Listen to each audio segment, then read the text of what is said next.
Enter करते हो तो आपने वहां के डोर पे कई बार लिखा हुआ देखा होगा ईदर पुश और पुल। या तो आप डोर को पुश करते हो ताकि वो अंदर की साइड में खुले और आप अंदर एंटर कर सको, या फिर दूसरी साइड में लिखा होता है पुल, मतलब आपको उस डोर को अपनी साइड खींचना होता है ताकि आप उससे बाहर जा सको। तो या तो आप डोर को पुश कर रहे हो या पुल कर रहे हो, जिसकी वजह से डोर जो है वो मूव कर रहा है। इसी पुशिंग एंड पुलिंग को हम कहते हैं फोर्स। तो आज का हमारा चैप्टर है force and the laws of motion. Force किस तरीके से काम करता है, फोर्स क्या होता है, मोशन हम ऑलरेडी लास्ट चैप्टर में पढ़ चुके हैं। आज हम उसी मोशन की कुछ लॉज डिस्कस करेंगे। सबसे पहले अगर हम फोर्स की बात करें तो जैसा मैंने आपको बोला कि pushing and pulling of any object is called as force due to which some change should be taken place in that object. लेकिन क्या सिर्फ पुशिंग और पुलिंग की फोर्स होती है? नहीं। आपको अगर एक ऑब्जेक्ट को एक जगह से दूसरी जगह ले जाना है तो कई बार हमें एक ऑब्जेक्ट को लिफ्ट करना होता है। जैसे सूटकेस है, वो नीचे रखा है, तो मैं सूटकेस को लिफ्ट करूंगी, है ना। अगर मुझे रबर बैंड है उसको स्ट्रेच करना है, I am stretching that rubber band. Similarly कभी कोई बॉक्सेस होते हैं जिसको आपको खोलना होता है, आपका टिफिन बॉक्स होता है या आपकी वाटर बॉटल होती है, तो उसकी जो उसका कैप होता है आप उसको ट्विस्ट करते हैं ताकि वो खुल जाए, है ना। तो twisting, lifting, pushing, pulling, stretching and pressing, all these phenomena which you are doing to change the position or shape of the object, all these things are called as force. अब फोर्स अगर आप किसी भी object पे apply करते हो तो उसके बहुत सारे इफेक्ट्स हो सकते हैं। जैसे कि सबसे पहले फोर्स एक स्टेशनरी ऑब्जेक्ट को मूव करने में हेल्पफुल हो सकता है। जैसे एक चौक है, अभी ये स्टेशनरी है, वो मूव नहीं करेगी, लेकिन मैं जैसे इसे पुश करूंगी तो क्योंकि मैं इस पे फोर्स लगा रही हूँ तो इसने मूव करना स्टार्ट कर दिया। तो फोर्स की हेल्प से आप एक स्टेशनरी ऑब्जेक्ट को मूव कर सकते हो। सिमिलरली अगर एक मूविंग ऑब्जेक्ट है, जैसे कि बॉल है, आपने उसको थ्रो किया, वो मूव कर रही है, मूव करते करते करते करते जब तक आप उस पर फोर्स नहीं लगाओगे, जैसे कि मैंने कैच करा, किसी ने बॉल मेरी तरफ थ्रो की और मैंने उस बॉल को कैच कर लिया, मैंने फोर्स लगाया और मैंने उस मूविंग बॉल को स्टॉप कर दिया। आईपीएल चल रहा है, आप लोग क्रिकेट देखते हो, तो क्रिकेट में भी यही होता है ना, मूविंग बॉल रहती है, कोई भी फील्डर होता है, जाता है उस बॉल मूविंग बॉल को फोर्स लगा के स्टॉप कर देता है। तो हम एक मूविंग ऑब्जेक्ट को स्टेशनरी बना सकते हैं और एक स्टेशनरी ऑब्जेक्ट को मूविंग कंडीशन में ला सकते हैं। सिमिलरली एक और इफेक्ट होता है फोर्स का, which is the change in speed. आप एक मूविंग ऑब्जेक्ट की स्पीड भी चेंज कर सकते हो। जैसे कि एक बॉलर है, उसने बॉल थ्रो किया, बॉल को जब उसने थ्रो किया तब बॉल की स्पीड कुछ होगी, बैट्समैन ने जैसे उस बॉल को हिट किया तो स्पीड चेंज हो गई कि नहीं। तो फोर्स के थ्रू आप एक मूविंग ऑब्जेक्ट की स्पीड भी चेंज कर सकते हो। जरूरी नहीं कि आप स्पीड हमेशा बढ़ाओगे, कुछ केसेस में स्पीड कम भी हो सकती है। जैसे जब हम गाड़ी चलाते हैं तो हम ब्रेक्स अप्लाई करते हैं, है ना, हमने ब्रेक अप्लाई किया, इसका मतलब क्या हुआ, हमने फोर्स लगाया तो हमने मूविंग ऑब्जेक्ट की जो स्पीड है उसको थोड़ा सा स्लो कर दिया।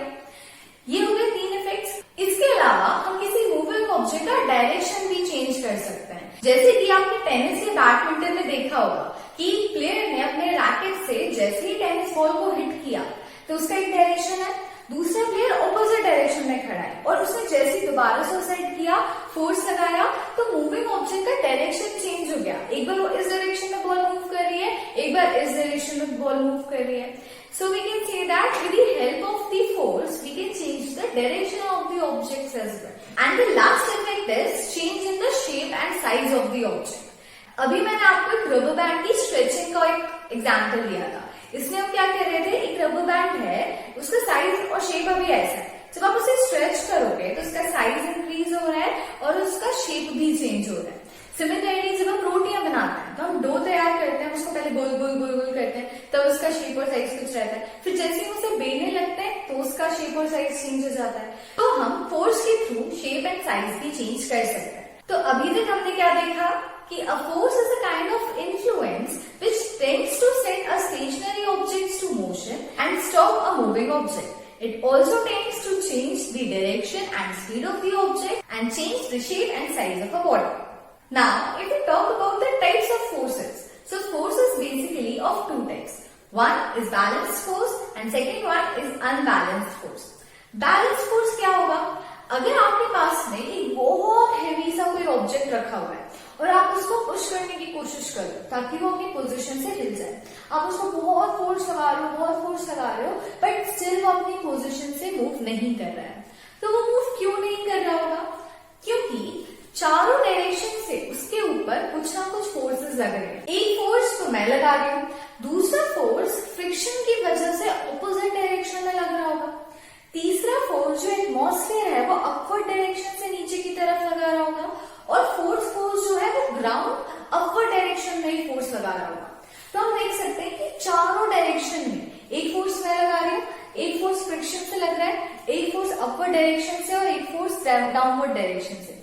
तो क्योंकि चारों डायरेक्शन से इक्वल अमाउंट ऑफ फोर्स लग रहा है, तो मैं कितना भी उसको पुश कर दूं या मैं कितनी भी फोर्स लगा लूं, वो ऑब्जेक्ट अपनी जगह से नहीं हिलेगा। This is called as balanced force. आप लोगों ने रस्सी खींचते हुए देखा होगा, दो टीम्स होती हैं, एक बीच में एक रोप होती है, एक टीम उस साइड होती है, एक टीम इस साइड होती है, और दोनों अपनी अपनी तरफ रोप को पुल करने की कोशिश करती है। जब तक दोनों टीम का फोर्स इक्वल होगा तब तक कोई भी एक टीम एक दूसरे टीम के एरिया में नहीं आ पाती, दोनों खींचते रह जाते हैं, है ना। This is also called as balanced force. Balance force never allows an object to change its position. वो जिस जगह पर है वो उसी जगह पर रह जाएगा। जैसे मान लो ये मेरा ब्लैक बोर्ड है, इस ब्लैक बोर्ड को मैं कितना भी पुश करूं, कितना भी पीछे धक्का देने की कोशिश करूं, क्या ये मूव करेगा? नहीं करेगा। क्यों नहीं करेगा? क्योंकि जितना अमाउंट में मैं इस पे फोर्स लगा रही हूँ, उस फोर्स का मैग्नीट्यूड या उसकी वैल्यू इतनी सफिशिएंट नहीं है कि वो इस बोर्ड को मूव करने में हेल्प करे। So this is also called as a balance force. या फिर हम एक एग्जाम्पल लेते हैं, जैसे ये एक चौक है, इस चौक को मैं इस डायरेक्शन में और इस डायरेक्शन में मान लो इक्वल अमाउंट ऑफ फोर्स दे रही, यहां से और यहां से सेम अमाउंट ऑफ फोर्स दूंगी, तो क्या इस चौक की पोजीशन चेंज होगी? नहीं होगी। तो जब आप एक ऑब्जेक्ट को हर डायरेक्शन में इक्वल अमाउंट ऑफ फोर्स देते हो जिसकी वजह से उसकी पोजीशन चेंज नहीं होती, this is called as balanced force.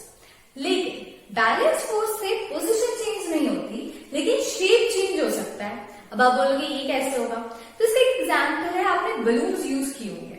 Balloons को जब आप दोनों साइड से प्रेस करते हो तो आप क्योंकि बैलेंस फोर्स लगा रहे हो, आप यहां से दोनों साइड से सेम फोर्स लगा रहे हो, लेकिन उसका शेप चेंज हो जाता है। उसके अंदर जो एयर है वो ऐसे डिस्ट्रीब्यूट हो जाती है अपने चारों डायरेक्शन में, और उसका एक सर्कुलर या ओवल अगर स्ट्रक्चर है तो उससे उसका शेप थोड़ा सा चेंज हो जाता है। तो we can say that the balance force can not change the position of an object, but it helps in the change in shape and size of the object. अब अगर जैसे एक बॉक्स था जिसको मैं कितना भी पुश करने की कोशिश कर रही थी, वो मूव नहीं कर रहा था क्योंकि इक्वल अमाउंट में दोनों डायरेक्शन से फोर्स लग रही थी। बट अगर मेरे साथ मेरा कोई फ्रेंड भी आ जाए और हम दोनों मिलकर उस बॉक्स को पुश करने की कोशिश करें, और हमारी फोर्स का मैग्नीट्यूड जो फ्रिक्शनल फोर्स है अगर उससे ज्यादा हो जाएगी, तो क्या होगा? जो बॉक्स है वो मूव करना स्टार्ट कर देगा। जब दोनों साइड की फोर्स अनइक्वल हो जाए, एक साइड की फोर्स ज्यादा हो, दूसरे साइड की फोर्स कम हो, such that the object starts moving, this type of force is called as unbalanced force. तो unbalanced force से आप किसी भी ऑब्जेक्ट को मूव करवा सकते हो, आप किसी भी मूविंग ऑब्जेक्ट को स्टॉप करवा सकते हो, और शेप, साइज, डायरेक्शन, स्पीड तो हम चेंज कर ही सकते हैं। अनबैलेंस फोर्स का एग्जाम्पल आपको हर जगह दिखेगा। कोई भी मोशन अगर हो रहा है तो वो किसकी वजह से होता है? अनबैलेंस फोर्स की वजह से ही होता है। आप कार ड्राइव करते हो तो आपका जो इंजन है वो इतनी तेज मूव करता है और इतना ज्यादा फोर्स लगाता है कि जो फ्रिक्शनल फोर्स है ग्राउंड की वो नेग्लिजिबल हो जाए और आपकी कार जो है वो आगे मूव करने लगे। सिमिलरली मैं भी अगर आगे मूव कर पा रही हूँ तो इसलिए क्योंकि मेरी जो एक साइड की फोर्स है वो फ्रिक्शनल फोर्स से काफी कम है, ठीक है। फ्रिक्शन फोर्स कम है और मेरी फोर्स ज्यादा है, इसलिए ही मैं आगे मूव कर पा रही हूँ। तो मोशन या चेंज इन पोजीशन होता है तो किसकी वजह से होता है? किस टाइप की फोर्स की वजह से होता है? अनबैलेंस फोर्स की वजह से। तो अब हम अपने चैप्टर में जब भी फोर्स की बात करेंगे, क्योंकि हम लॉज ऑफ मोशन पढ़ेंगे अभी, तो जब भी हम लॉज ऑफ मोशन की बात करेंगे तब बैलेंस फोर्स का कोई जिक्र नहीं होगा, क्योंकि बैलेंस फोर्स से तो मोशन होता ही नहीं है। हम बात करेंगे अनबैलेंस फोर्स की। तो हर बार टर्म अनबैलेंस फोर्स यूज करने की बजाय for the sake of simplicity हम सिर्फ फोर्स यूज करेंगे। आपको समझ जाना है कि हम अनबैलेंस फोर्स की ही बात कर रहे हैं। अब जैसा कि मैंने आपको बताया कि एक अनबैलेंस्ड फोर्स से हम एक स्टेशनरी ऑब्जेक्ट को मूविंग कंडीशन में ला सकते हैं। जैसे कि जब हम अपनी गाड़ी में एक्सीलरेटर देते हैं तो हमारी गाड़ी पहले स्टेशनरी होती है, जैसे हमने एक्सीलरेटर दिया गाड़ी मूव करना स्टार्ट कर देती है। दिस इज अनबैलेंस्ड फोर्स, है ना।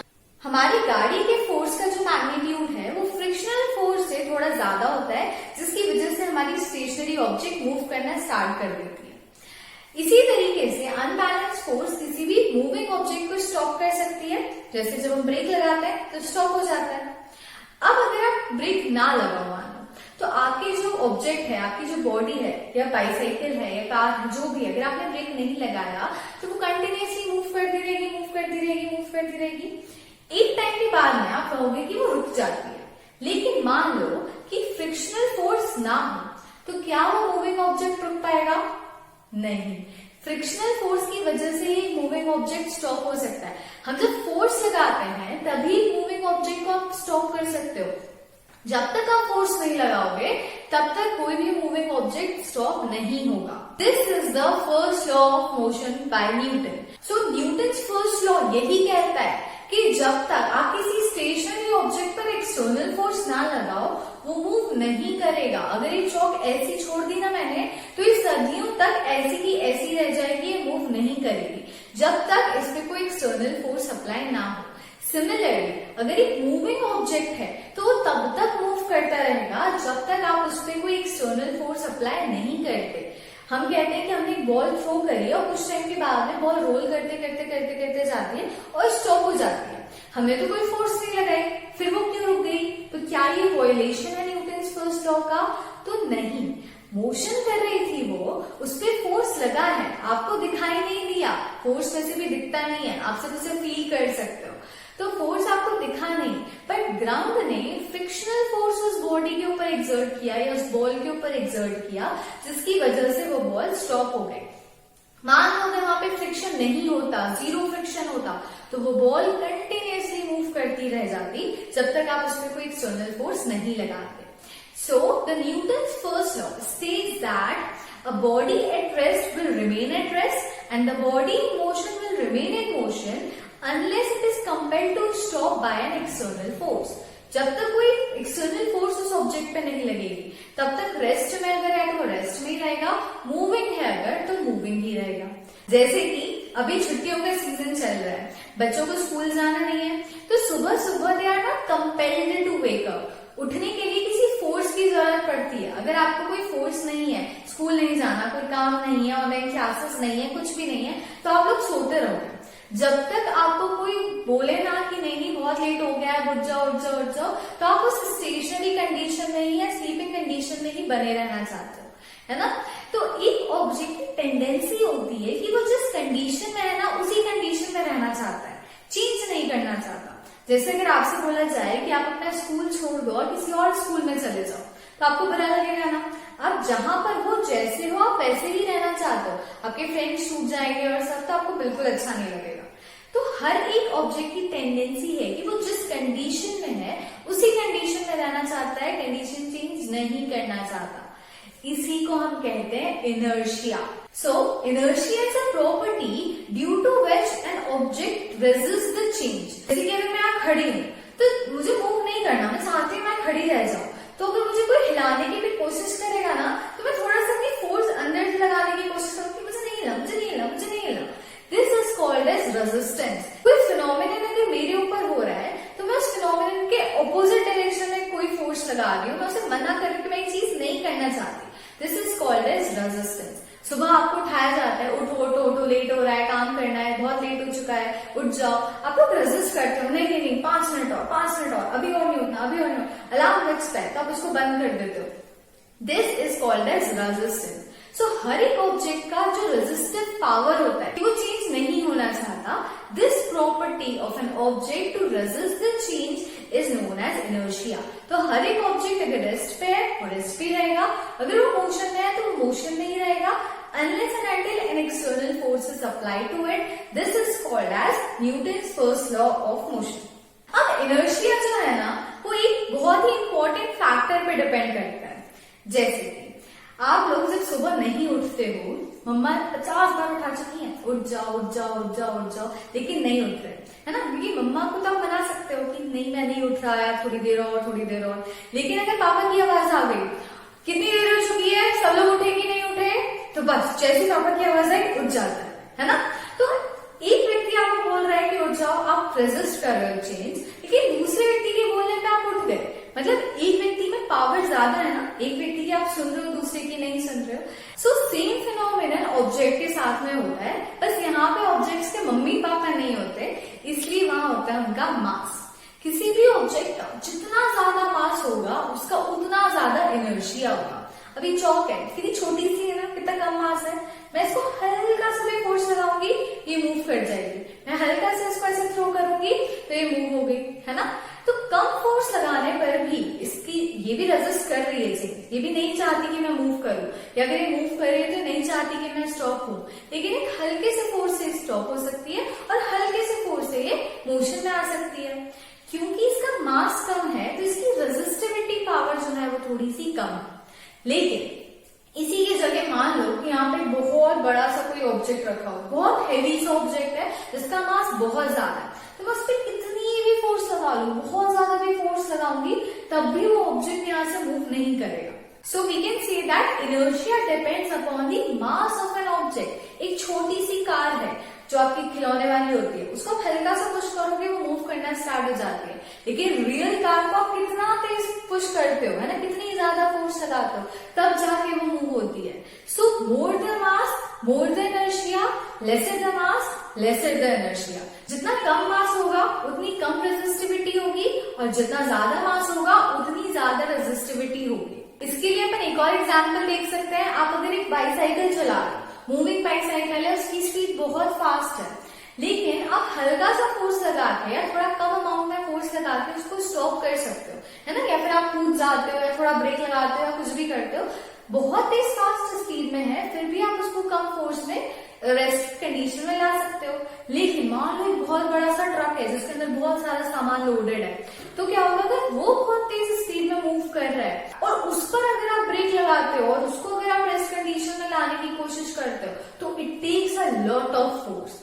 सो मूविंग कंडीशन से रेस्ट में ले जाना है या रेस्ट से मूविंग में ले जाना है, अगर मास कम होगा तो आपको फोर्स कम लगानी पड़ेगी, क्योंकि इस ऑब्जेक्ट का इनर्शिया मतलब रेजिस्टिविटी कम होगी, और अगर मास ज्यादा होगा तो इनर्शिया ज्यादा होगा, resistivity power will also be greater. अब जब आप एक कार में बैठे हुए होते हो, है ना, कार स्टॉप कंडीशन में आप आराम से बैठे हुए, अचानक से अगर कार स्टार्ट होती है तो बैकवर्ड फॉल करते हो, है ना, थोड़े टाइम के लिए। ऐसा क्यों होता है? क्योंकि कार स्टेशनरी है, आप भी स्टेशनरी हो, दोनों ऑब्जेक्ट स्टेशनरी कंडीशन में रहना चाहते हैं, लेकिन जैसे कार ने एक्सीलरेट किया, कार ने मोशन स्टार्ट कर दिया, तो वो तो रेस्ट मोशन में चला गया, बट आपकी बॉडी जो है वो रेस्ट में ही रहना चाहती है, वो मूव नहीं करना चाहती, तो वो रेस्ट में रहते रहते वही रह जाती है और आप थोड़ा बैकवर्ड की तरफ मोशन करते हो। So this is due to the inertia. आपकी बॉडी रेस्ट में थी तो वो रेस्ट में ही रहना चाहती है। अब एक और एग्जाम्पल लेते हैं कि अगर गाड़ी मूव कर रही है ना, कार में आप बैठे हो, कार भी मूव कर रही है और आपकी बॉडी को भी मूव ही करना है, मूव करते जा रहे करते जा रहे, अचानक से कोई स्पीड ब्रेकर आया, अचानक कोई गाड़ी आई, एकदम से ब्रेक लगाया, तो गाड़ी को ब्रेक लगा तो गाड़ी तो स्टॉप हो गई, लेकिन आपकी बॉडी में इनर्शिया था, वो मूव कर रही थी, तो वो चाहती थी कि वो मूव ही करती रहे, तो वो आगे की तरफ बेंड हो जाती है ना, तो फॉरवर्ड डायरेक्शन में गिरते हैं। क्यों गिरते हैं? क्योंकि हम मोशन करना चाहते हैं और कार ने मोशन करना बंद कर दिया, तो कार पीछे रुक गया और हम आगे बढ़ गए, दैट्स व्हाई फॉरवर्ड डायरेक्शन में गिरते हैं। So this forward and backward movement due to the motion and rest of the body, this is also due to the inertia. So with the help of the Newton's first law of motion, we can say that force is something which tends to change the state of an object from rest to motion and from motion to rest. Now, अब हमें पता है कि force जो थी वो कैसी quantity है, डायरेक्शनल है या अनडायरेक्शनल है।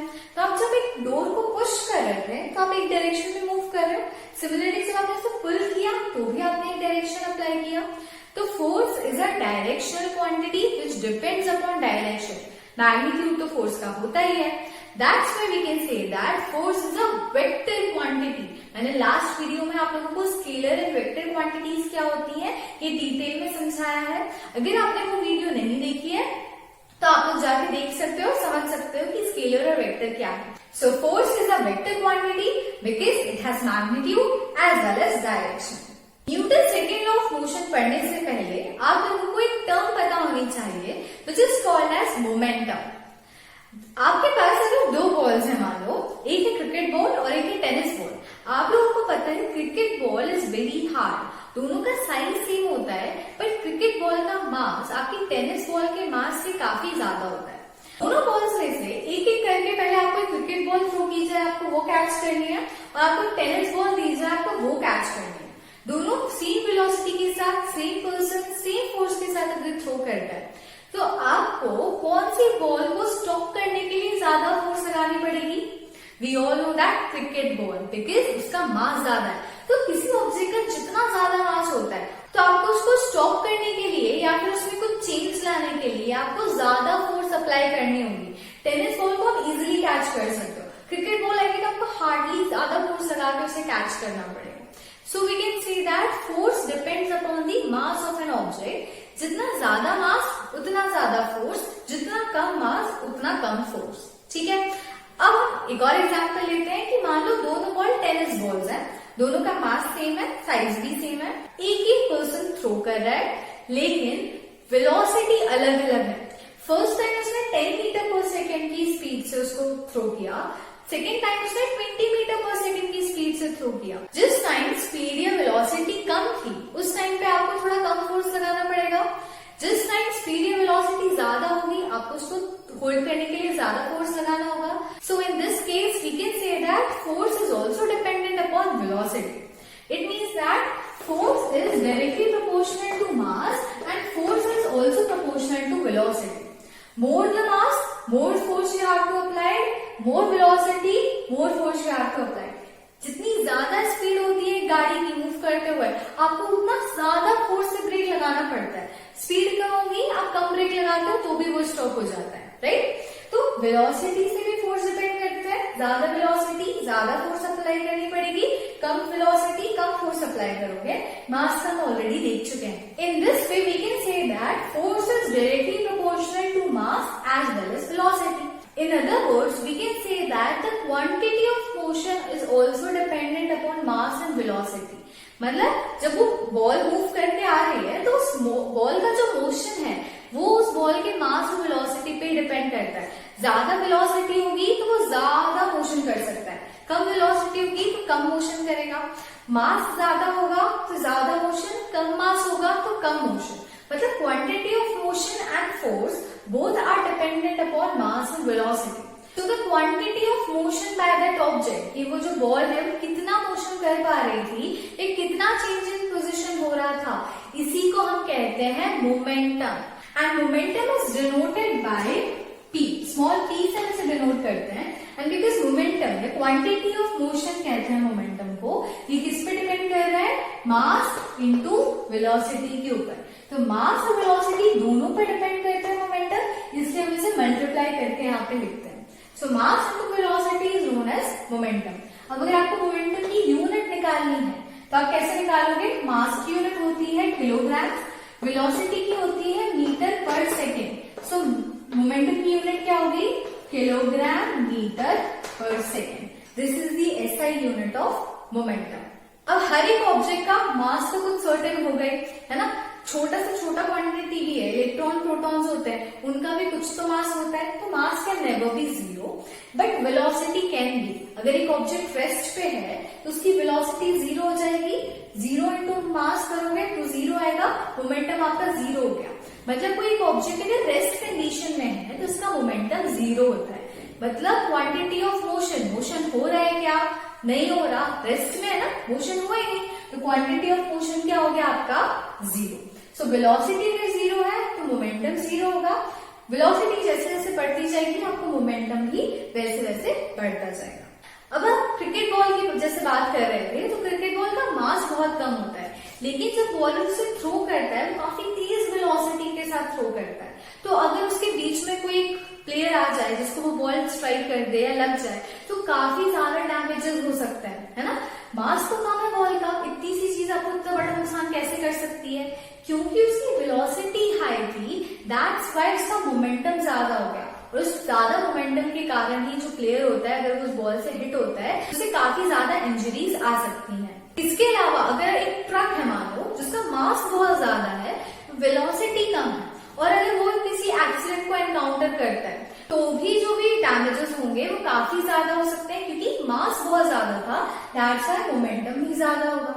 अब आप मान लो कि मास भी ज्यादा है, वेलोसिटी भी ज्यादा है, मतलब एक ट्रक है जिसका मास बहुत ज्यादा है, वो बहुत तेज स्पीड से जा रहा था, दैट्स व्हाई उसकी वेलोसिटी भी ज्यादा है, और अब अगर उसका कोई एक्सीडेंट होता है तो आप सोच सकते हो कि डैमेज कितना ज्यादा होगा। कम वेलोसिटी के साथ भी डैमेज था, लेकिन अगर ज्यादा वेलोसिटी के साथ अगर कोई एक्सीडेंट होता है तो डैमेजेस बहुत ज्यादा हो सकते हैं due to a greater momentum, जिसकी वजह से एक्सीडेंट से जो डैमेजेस हैं वो भी बहुत ज्यादा होंगे। तो आप लोगों को मोमेंटम समझ आया? Momentum is the quantity of motion, कि कितना ज्यादा मोशन होगा जो कि हमारे मास और वेलोसिटी पे डिपेंडेंट है। इसके कुछ एग्जांपल्स भी हमने कंसिडर किए। आई होप आप लोगों को मोमेंटम क्लियर हुआ होगा, तभी हम Newton second law of motion study कर सकते हैं। नहीं आया है, आप फिर से वीडियो को रिवाइंड कीजिए और एक और बार मोमेंटम को समझिए, और अगर आ गया है तो अब हम बढ़ते हैं Newton second law of motion की तरफ। तब तक के लिए अपना ध्यान रखिए, खुश रहिए, मुस्कुराते रहिए। Bye bye.